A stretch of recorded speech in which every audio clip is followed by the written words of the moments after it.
नमस्ते दोस्तों, आप लोगों का बहुत बहुत स्वागत है मेरे चैनल पे। आज हम इस एलईडी टीवी का प्रॉब्लम सॉल्व करेंगे। इस टीवी का नाम है सैमसंग। इसका मॉडल नंबर है UA32FH4003RM इस टीवी में जो प्रॉब्लम है उसे पहले हम देख लेते हैं। इस टीवी का जब हम पावर ऑन करते हैं तो इस टीवी का पावर इंडिकेटर बल्ब ग्लो नहीं कर रहा है। जैसे कि आप लोग यहाँ देख पा रहे होंगे, यहाँ पे कीपैड के साथ सेंसर और इंडिकेटर बल्ब भी है जो कि अभी ग्लो नहीं कर रहा है।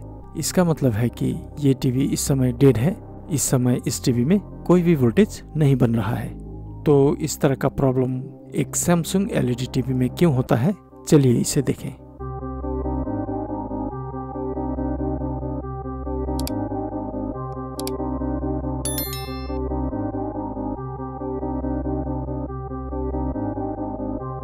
इस एसएमपीएस पावर सप्लाई से मदरबोर्ड के लिए 12 वोल्ट आउटपुट होता है। पहले इस 12 वोल्ट को चेक कर लेते हैं। जैसे कि आप लोग यहाँ देख पा रहे हैं, इस डायोड में कोई भी वोल्टेज नहीं है। तो चलिए इस पावर सप्लाई का मेन फिल्टर कैपेसिटर में वोल्टेज देख लेते हैं। इस कैपेसिटर में लगभग 300 वोल्ट का आसपास होना चाहिए। जैसे कि हमें दिख रहा है, पावर सप्लाई का मेन फिल्टर कैपेसिटर में 297 वोल्ट प्रेजेंट है। तो अब हम एलईडी बैकलाइट ड्राइवर का 91 वोल्ट चेक कर लेते हैं, जो कि इसी पावर सप्लाई से एलईडी बैकलाइट ड्राइवर को 91 वोल्ट मिलता है और ये एलईडी बैकलाइट ड्राइवर इसी पावर सप्लाई में मौजूद है। अगर ये पावर सप्लाई ज़्यादा डैमेज नहीं हुआ है तो यहाँ कुछ वोल्टेज होना चाहिए। जैसे कि यहाँ आप लोग देख पा रहे होंगे, एलईडी बैकलाइट ड्राइवर का वोल्टेज डिक्रीज हो रहा है। इस डायोड का वैल्यू है SF28G। इस जगह में वोल्टेज मिलने का मतलब है कि ये पावर सप्लाई ज़्यादा डैमेज नहीं हुआ है। इस पावर सप्लाई में जो 12 वोल्ट मिसिंग है वो आखिर क्यों है, चलिए इसे देखें।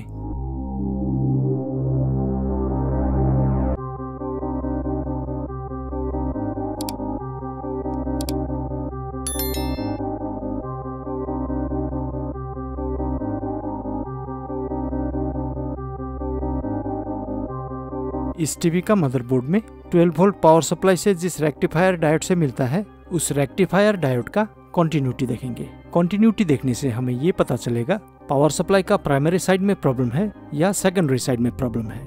जैसे कि आप लोग देख पा रहे होंगे, इस रेक्टिफायर डायोड में कंटिन्यूटी है। इसका मतलब है कि ये रेक्टिफायर डायोड शॉर्ट हो गया है। और हमें ये भी पता चल गया है पावर सप्लाई का प्राइमरी साइड में कोई प्रॉब्लम नहीं है, पावर सप्लाई का सेकेंडरी साइड में प्रॉब्लम है। ये रेक्टिफायर डायोड शॉर्ट होने की वजह से पावर सप्लाई में 12 वोल्ट ड्रॉप हो गया है। इस पावर सप्लाई में दो रेक्टिफायर डायोड से 12 वोल्ट को आउटपुट किया जाता है। यहाँ दो रेक्टिफायर डायोड लगाया हुआ है। इन दोनों का सेम वैल्यू है LT7106। इनकी जगह HBR3150 लगाया जा सकता है। इन दोनों में से कोई एक रेक्टिफायर डायोड खोल देने से हमें पता चलेगा दोनों में से कौन सा डायोड शॉर्ट है। एक डायोड सर्किट बोर्ड से निकालने के बाद दोनों डायोडों को बारी बारी चेक करने से हमें मालूम होगा कि दोनों में से कौन सा डायोड शॉर्ट है। लेकिन मैं इस सर्किट बोर्ड से दोनों डायोडों को निकालूंगा और दोनों को बारी बारी चेक करूंगा। नया डायोड लगाए बिना मैं इस टीवी को एक बार ऑन करके देखूंगा। अगर टीवी ऑन हो गया और स्क्रीन में पिक्चर दिखाई दिया, तभी मैं एक नया रेक्टिफायर डायोड लगाऊंगा, वरना आगे देखूंगा। मदरबोर्ड का कोई एक रेगुलेटर आईसी शॉर्ट हो जाने से पावर सप्लाई में 12 volt supply rectifier diode short दिखाता है।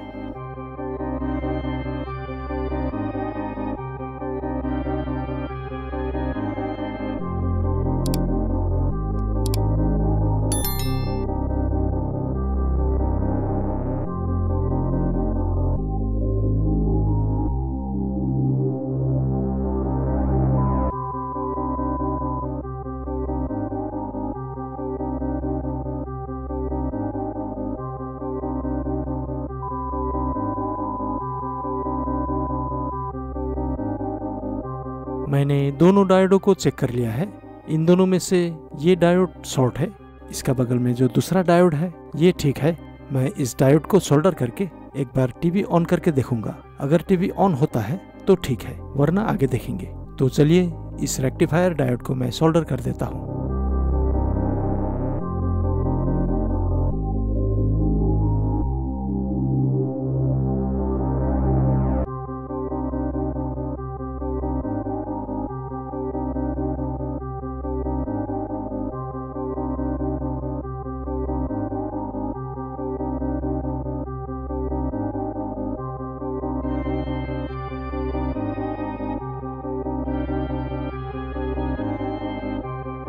जैसे कि आप लोग अभी देख पा रहे हैं, इस टीवी का पावर इंडिकेटर बल्ब ग्लो हो चुका है। ये टीवी ऑन हो गया है। इसका मतलब इस टीवी का स्क्रीन में पिक्चर आना चाहिए। एक बार हम इस टीवी का स्क्रीन को देख लेते हैं।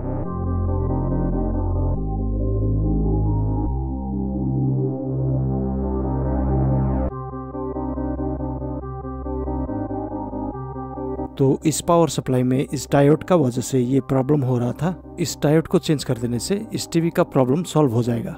चलिए इस डायोड को चेंज करने के बाद इस पावर सप्लाई का वोल्टेज चेक करते हैं।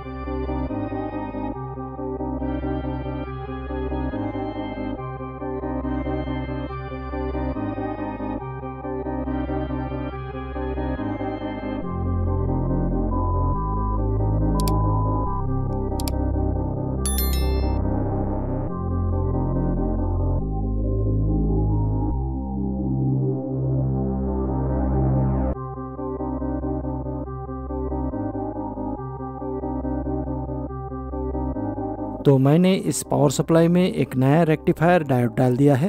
अब मैं ये पावर सप्लाई इस टीवी में इंस्टॉल करूंगा। उसके बाद इस टीवी को ऑन करूंगा।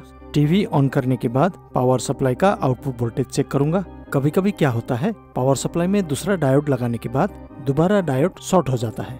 इसीलिए नया डायोड लगाने के बाद पावर सप्लाई को ऑन करके डायोड का टेम्परेचर देख लेना चाहिए। अगर डायोड का टेम्परेचर ज्यादा होता है तो दोनों डायोडों को बदल देना चाहिए और साथ में वोल्टेज भी देख लेना चाहिए। अगर डायोड में 12 वोल्ट से कम है तो मदरबोर्ड से पावर सप्लाई को अलग करके डायोड में 12 वोल्ट को चेक करना चाहिए। अगर डायोड में 12 वोल्ट सही है तो मदरबोर्ड में प्रॉब्लम हो सकता है। मदरबोर्ड में ज्यादातर रेगुलेटर आईसी ही शॉर्ट होता है, इसीलिए पावर सप्लाई का 12 वोल्ट ड्रॉप हो जाता है और बार बार 12 volt supply rectifier diode short हो जाता है। जैसे कि आप लोग यहाँ देख पा रहे हैं, मैंने इस टीवी में पावर सप्लाई को इंस्टॉल कर दिया है। अब मैं इस टीवी में प्लग लगाने जा रहा हूँ। इस एसी प्लग को लगाते ही टीवी ऑन हो जाना चाहिए। जैसे कि आप लोग यहाँ देख पा रहे हैं, इस टीवी का पावर इंडिकेटर ग्लो हो चुका है। अब मैं पावर सप्लाई का आउटपुट वोल्टेज चेक करूंगा। अगर पावर सप्लाई का आउटपुट वोल्टेज सही है तो मैं इस टीवी को पैक कर दूंगा, वरना आगे देखूंगा।